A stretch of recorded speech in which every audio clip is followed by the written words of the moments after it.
Welcome back to another episode of the Galaxy Pod, hosted by yours truly. Been a long weekend, but we back at it again. A lot of things has transpired over the weekend: college football, NFL. A lot of interesting turn of events has happened, and we here. Three things to discuss: my Bills beating the Commanders, and checking in to see what the Warriors decided to do with the last few roster spots and things like that. But with that being said, let's jump right into it. The Bills versus the Commanders. It was a great game for us, terrible game for them. We was getting after it. Defense set the tone early. Shout out to Terrell Bernard. He was getting after it. He had 2 interceptions in the first half. On 3rd and long, Howell intercepted by Bernard. Second straight week with an interception for the Buffalo linebacker, and the Bills take over. And our defense at the time, like I mentioned, it was hard for them to score. Sam, he struggled the whole night. We got a few notes here. Terrell Bernard was getting after it. He had an interception in the first half, 2 interceptions and 2 sacks, like I mentioned. Overall, for the whole game, our defense had 4 interceptions. And Tre'Davious White, he had 1, and Michael Hyde had his first interception in 2 years. 2-minute situations. 3rd down and 2. Pressure coming. Howell's picked off. Micah Hyde. Ebenezer brought the pressure. Howell had to get rid of it, and Micah Hyde has his first interception in 2 years. So, like I mentioned, the defense at the time, clearly Josh Allen did his thing, things like that. He completed for 20 of his 32 passing attempts for a touchdown, and he also had 46 yards on the ground, including a 10-yard touchdown scramble. Yeah, but we were sharp out there. We was great. Our offense converted 9 of 15 third down. So, yeah, we was getting after it for sure. Defense at the tone, and everybody else followed their lead. But I'm going to put this one pass in here. I'm going to put the clip at this particular moment. The first play. They fake it to Diggs. Allen steps up. There's the shot. Looking deep for Davis. Touchdown! Allen to Davis. Or we'll do it on first. Josh Allen was just so tough. And I'm also put his touchdown. It was just, his celebration was everything with the lay and things like that. It was nice to see for sure. Allen steps up trying to run. He's got some room. Allen will take it in.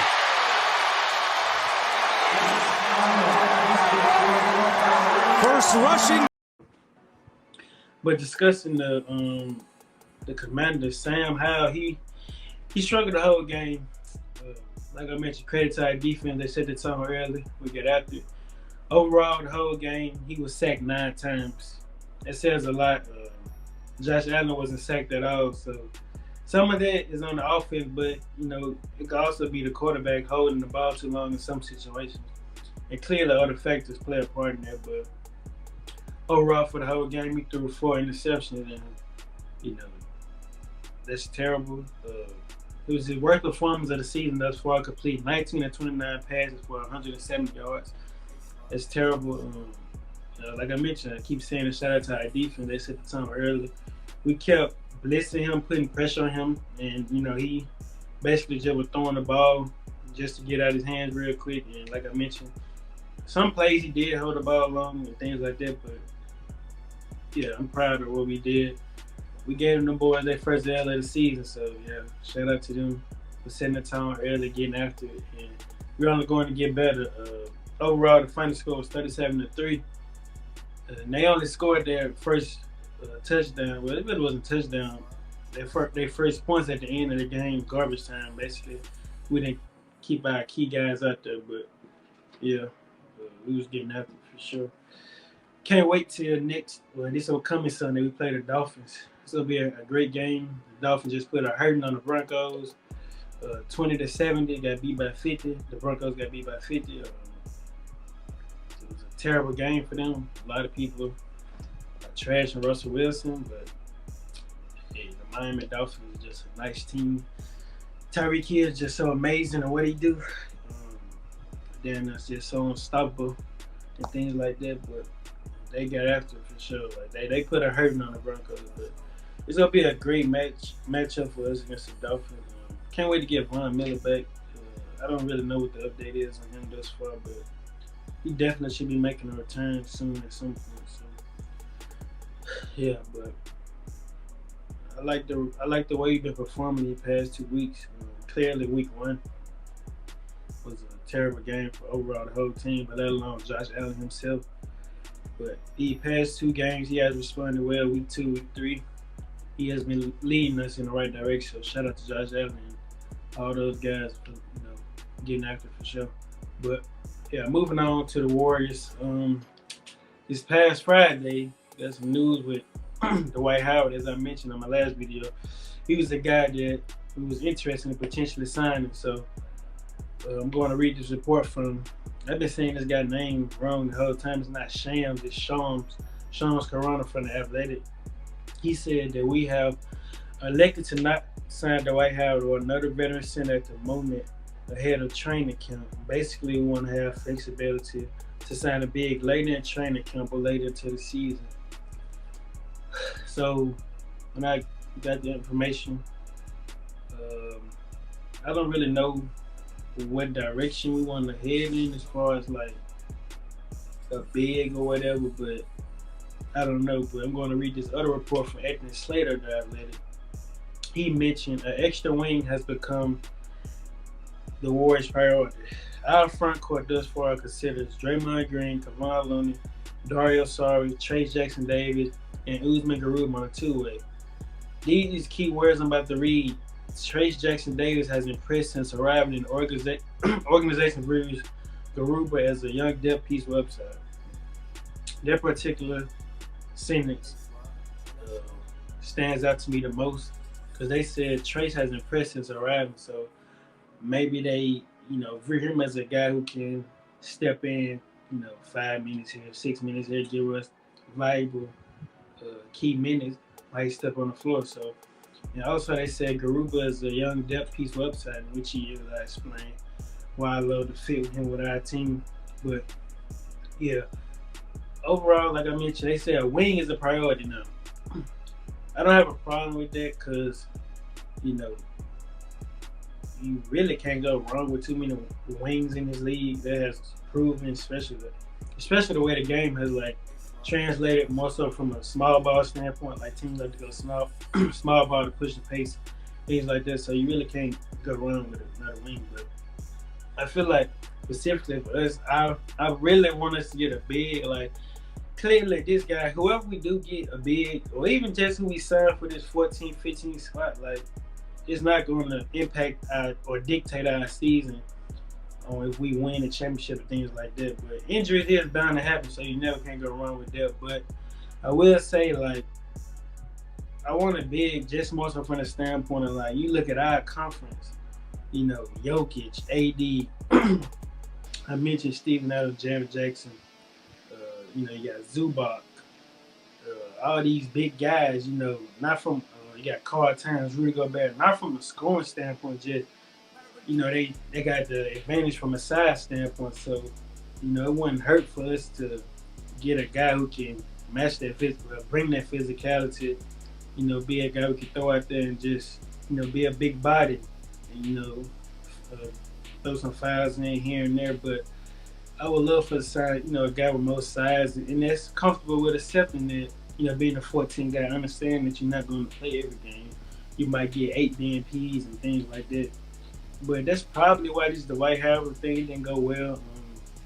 Maybe he didn't see himself accepting, constant DNPs. But, hey, we'll see. A lot of interesting names. But this week for sure, a lot of guys should get training camp invites. Whether it be wings, bigs, however you want to agree with it. But I really honestly don't care who we sign for 14 or 15. It don't dictate, our season. But it would be nice to know and things like that. But speaking of that, this week thus far, from Shams Corona Dove, free agent Rodney McGruder has finalized a deal with the Golden State Warriors. Sources tell me and Anthony Slater McGruder will compete for a roster spot in the Warriors camp. So that's a wing, guard wing, however you want to look at it, 6'4".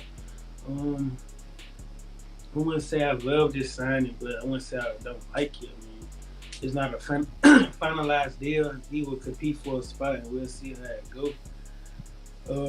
Overall, Rodney's career has been solid, I would say. I mean, in the sense of way, you can say he has established himself as a typical 3-and-D guy. He can shoot the ball. He's a career 36% three-point shooter. Solid defender, as I mentioned. We'll see. That 14 and 15 spots up for grab. More than likely, we'll just fill out one because the 15, we know just keep that open anyway. But yeah, like I mentioned, he had 36% three-point shooter, so it'll be interesting to see how this goes. And also, he had some history with Steph&Klay with just two seasons ago, where he got, I wouldn't say he got into it, but he went over to our bench, had some words to say to our players, and then Klay had something to say, and clearly Draymond had something to say, but it wasn't nothing nice. But after all, Draymond had something nice to say about him like a year or so later. So yeah, it should be very interesting to see. I expect a lot of guys to get training camp invites, which is why I don't necessarily rule out Dwight Howard getting a training camp invite.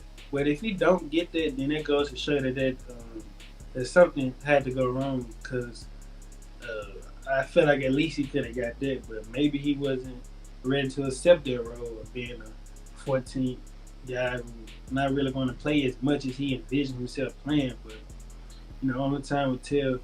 But yeah, it's some really solid names out there still in the market that can help us. When that name is called upon, who can help us slide in and contribute at a high level. So we'll see. And also, I'm going to drop this video Tuesday, but yesterday on Monday, it was not media day, but the beat writers, they met with Mike Donovan, the GM of the Warriors, and Steve Kerr, the head coach of the Warriors, just talking with them. And it's a few things that stood out to me the most. I won't say the most. There's a lot of things that stood out to me, but one thing I can say that Mike, he has alluded to this before in the summer, and he makes a great point is that, a lot of guys want us to sign bigs and, tall players, but we do have to be careful. We just can't go sign on anybody because, you have to play a certain way in the Warriors system. And he's absolutely right, we can sign a 7-foot big man, but do he fit the way we like to run things, like to operate? He make a great point there, for sure, and he's right.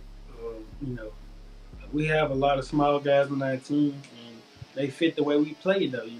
With the dribble handoffs, making the right reads, off ball, things like that. Just having high IQ, so just bringing different skill sets. Draymond, Long, Dario, Trace Jackson Davis, they all bring a different skill set to this team. And none of those guys I just mentioned is 7 foot tall, but they bring a different skill set in the sense of how they complement Steph and Wiggs, Klay, things like that. But yeah, it should be interesting to see who we overall get his spot to. I feel like it's going to be up for grabs, and I can't wait. I'm excited for this season. I've been excited in a long time, just ready to see how all this pans out. But a few more things that Mike said is that Chris Paul has came to different workout with the Warriors at scrimmage games at like 6 a.m. and things like that. But overall, he complimented the vets in a great way. Just saying how they've been bonding and getting after it. So that's what you love to hear as a fan, like opposed to last season. That wasn't the case. The punch was practically the storyline of the offseason. So yeah, but to hear those guys, bonding and things like that, you just love to hear it. And then also, the young guys getting a compliment from Steve Kerr. He said he liked the way Trace fits in, and he also gave the guy Usman Garuba, who's on a 2-way contract, a nice compliment as well. But one thing that did also stand out to me was that he said, this is what I got from it, is that with Steve Kerr, he was like, he heard about Jonathan Kuminga from the team training staff, basically. And it gave me the impression of like, well, is he talking to him or has he talked to him thus far? Like, I can't confirm that they haven't been texting and things like that, but I really don't want this to turn out to be one of those situations where it's like a Money Williams and DeAndre Ayton type situation, to where it's like, it's some animosity, friction going on. Like, it's kind of not normal to not hear from your coach. I mean, it's not normal to, not hear from your coach in the sense of like he's your coach, and you also understand like Jonathan Kuminga, he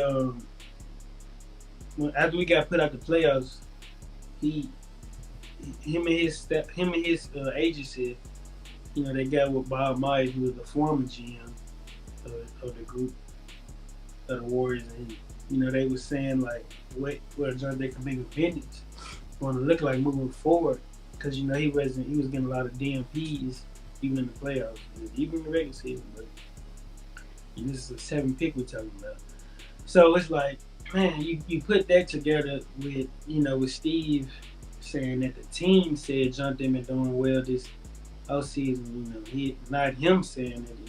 You start to have some thought like what's going on here. But overall, I don't think it's nothing major though. I feel like they're overcoming it. Hopefully, year 3 Moses and JK, do great this year. I feel like this is their year. But okay, lastly, two things: the Klay contract extension and Steve Kerr contract extension. With Klay, I feel like I don't know if he's going to get a contract extension before the season starts. I mean, I don't know what him and his group looking to get. If I were the GM, I'd offer him like a 4-year, $120 million, maybe $125. Not nothing too major. And if you're Klay, you got to keep in mind, you owe the Warriors a solid, the organization. I mean, you go back to 2019 where he tore his ACL. Was it ACL or Achilles? Something like that. But anyway, the Warriors, they gave him a max contract. This is an injured player, by the way, who's going to be out the next following season. And he was out the next season after that because he tore his Achilles or ACL, I think Achilles. But yeah, you owe them a solid, because you don't find too many organizations who offer max contracts after their player got injured. I mean, you look at DeMarcus Cousins, perfect example with the Pelicans. They was balling out of control. DeMarcus was going crazy that year. Him and AD, Rondo, Drew Holiday, Nikola Mirotic. That was one heck of a group. He tore on board. Yeah, that was a great team. But basically, long story short, DeMarcus ended up getting injured. And, he wanted the max. They didn't give it to him. So basically, he basically ended up signing with us for like a 1-year deal. So yeah, in a sense, you can get awards a discount. It wouldn't hurt you. Especially if you want to compete at a high level. It's not always about the money, especially at this point in his career. Like, we can use the extra $10 million or whatever to sign some really good players to help us compete. So yeah, we'll see how this goes and how it pans out. But hopefully, Klay a Warrior for life. I mean, I feel like at this point, it only makes sense. You got Steph. We just re-signed Draymond for another 4 years. I think we got like 3 years left on Steph's deal. So it's only right we align the core up together and see how they go when all their contracts up. And yeah, only time will tell. And lastly, with Steve Kerr, with his contract, this is his last season on his deal. Do we extend him? Do we leave? There's a lot of question marks in the air, but he came out yesterday for media day and said, regardless, he expects extension. So, which he should. Steve Kerr has what he has brought to this organization is just gospel. You gotta give him his praise and give him his respect for what he has done for us. And, although Steve Kerr to me has always, been a mastermind and things like that, he can make you scratch your head at times with some of the decisions he make, but overall, one of the greatest coaches to ever coach his game. So, yeah, but he's another guy that I feel like it's only right you align his contract with Steph, Klay, and Dre until this dynasty is officially over. And then you see how it go from there. But, yeah, interesting offseason thus far for us Warriors. Warriors fan, but we'll see how everything pans out and things like that. But overall, that was pretty much it for this episode. Appreciate y'all for constantly showing the love y'all been showing. And, we just gonna constantly keep improving week after week. But yeah, shout out to y'all. Like the video, subscribe if you haven't. As always, comment something positive, and can't wait to talk about the Bills versus the Dolphins this upcoming week. It's gonna be a great game, and yeah. But like I said, thank y'all for tuning in, and we out. Peace.